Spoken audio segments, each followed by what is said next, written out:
In this video, I'm going to show you how to share SurveyMonkey results with others. So to do this, first you want to find your survey. I'm going to click on this one over here, which has 3 responses.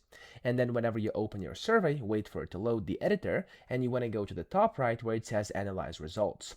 So in here, you'll be able to then share the results via 2 different ways.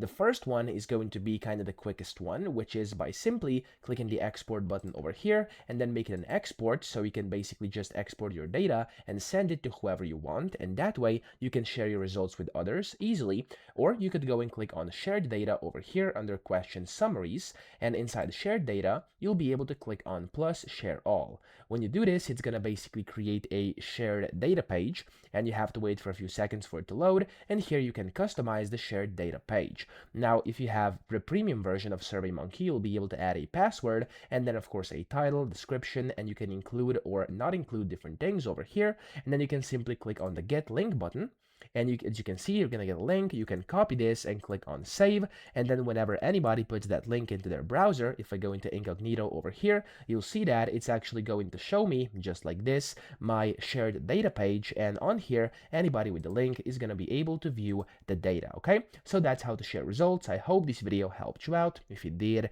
please subscribe to the channel and help me out as well.